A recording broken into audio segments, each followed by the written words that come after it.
Olá pessoal, bem-vindos a mais um Force in Life. Na videoaula de hoje eu irei mostrar para vocês a hipertrofia muscular baseada na teoria da microlesão.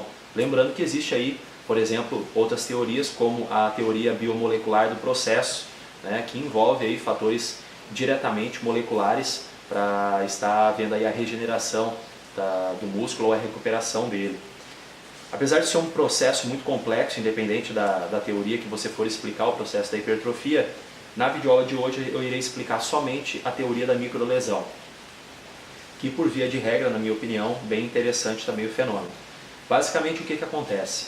Logo na sequência eu vou mostrar para vocês aqui um gráfico na tela, um quadro na tela, onde você tem o estímulo mecânico da musculação, uma tensão, uma sobrecarga que vence a tua força muscular, uma sobrecarga que sobrepõe a tua capacidade de gerar trabalho de uma certa forma, e isso faz com que você tenha ali diversos processos celulares acontecendo, metabólicos. Entre eles, inicialmente, você tem a microlesão. O que seria a microlesão? A microlesão seria, como o próprio nome diz, um microrompimento da estrutura interna da tua membrana, do teu sarcolema, da fibra muscular. Quando a gente fala em fibra ou célula muscular, lembrando, a gente está falando da mesma coisa. Então a gente tem ali a membrana da fibra ou da célula muscular que vai sofrer um rompimento com estímulo mecânico. Esse estímulo mecânico, mais uma vez falando, ele acontece porque você foi vencido por uma resistência externa. Seja essa resistência uma quilagem, seja essa resistência o próprio peso do corpo, seja lá o que for esse tipo de resistência. O fato é que essa resistência vence a sua força, e isso inúmeras vezes numa sessão de treinamento vai promover esse processo de microlesão. E esse processo de microlesão vai gerar um estímulo aí, uma mecanotransdução de sinal, enfim, entre vários outros fatores. Nesse caso, você vai ter ativação através dessa microlesão de células inflamatórias, principalmente neutrófilos e macrófagos. Lembrando que os neutrófilos são células do sistema imunológico que são muito versáteis, Eles são a primeira linha de defesa na nossa imunidade, principalmente na nossa imunidade inata.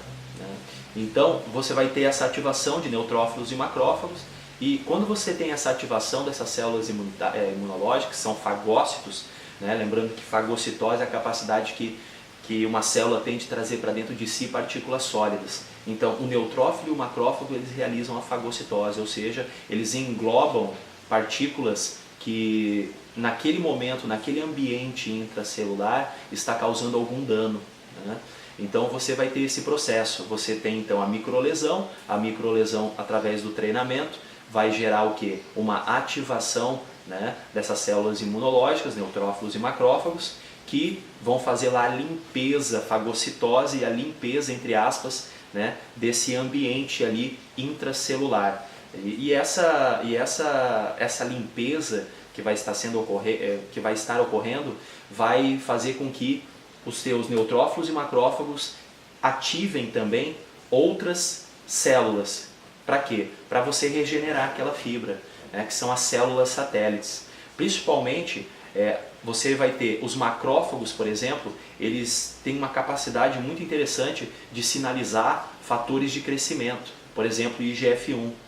Eles sinalizam o IGF-1, que é o fator de crescimento similar à insulina. Eles sinalizam o fator de crescimento do fibroblasto, que ativa essas células, esses fatores de crescimento do fibroblasto, que o fibroblasto ele é uma das células, é uma das estruturas das células mais abundantes dentro do teu tecido conjuntivo. E o fibroblasto ele secreta moléculas de colágeno para regenerar o tecido. Então, quando você tem ativação dos macrófagos e dos neutrófilos, principalmente dos macrófagos, você tem ativação de fatores de crescimento dentro do teu músculo, que vai haver o que? A sinalização para chamar mais células satélites, células que regeneram a tua fibra. Além disso, fatores de crescimento induzidos como fator de crescimento semelhante à insulina, o IGF-1, e fator de crescimento do fibroblasto, que vai fazer o quê?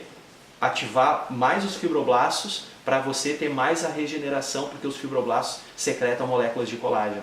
Então, a ativação desses macrófagos ativa esses fatores de crescimento do fibroblastos, que vão lá e secretam colágeno para regenerar também o teu tecido.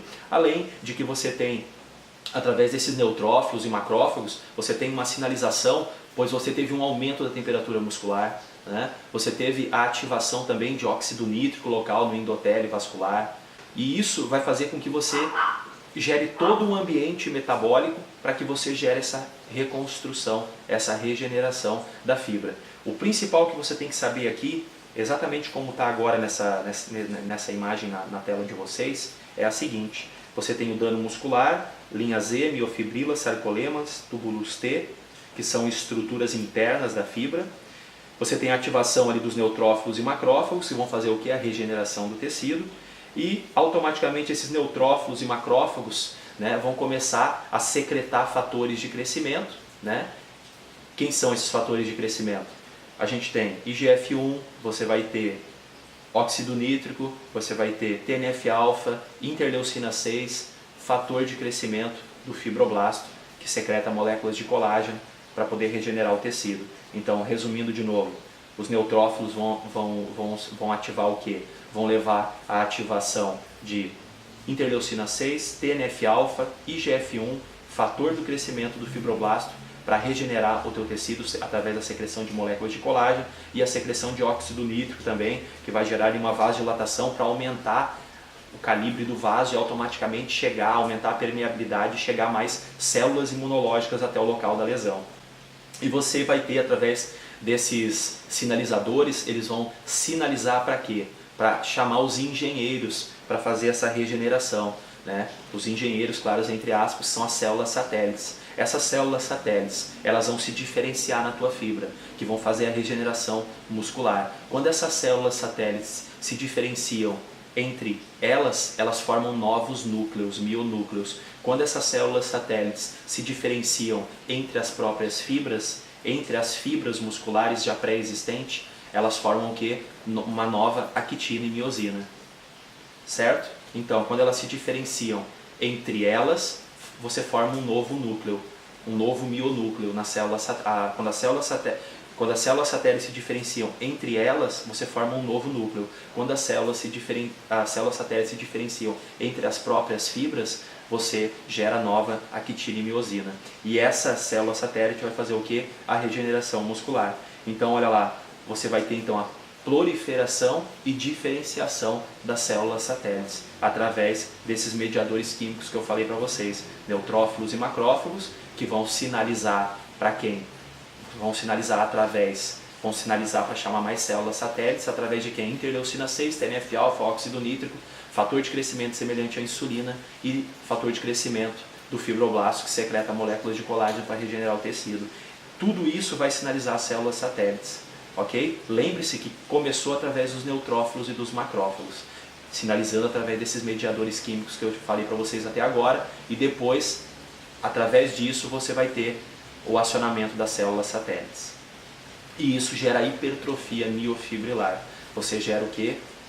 A reconstituição do tecido e o aumento, né, de actina e miosina na fibra, o aumento do número de miofibrilas e, consequentemente, de sarcômeros.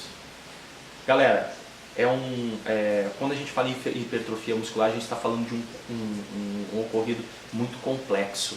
É muito difícil você entender o que você precisa exatamente para a hipertrofia. Porque você precisa de muitas coisas: fatores hormonais, nutricionais, descanso, treinamento, fator genético, entre outros fatores sociais, genéticos, psicológicos, nutricionais, hormonais.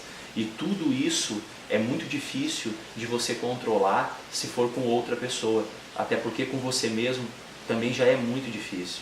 Então, cabe ao profissional de educação física entender de vários complexos, de vários sistemas, para você poder informar o seu aluno, cliente, seja lá personal ou na academia, na modalidade que você pratica, a importância de controlar todas essas variáveis, como sono, alimentação, saber realizar o treinamento físico adequado, controlar os teus níveis hormonais, teus níveis de saúde mesmo, entre outros fatores, nível de estresse também. Um abraço a todos, espero que vocês tenham gostado e fique até a próxima videoaula.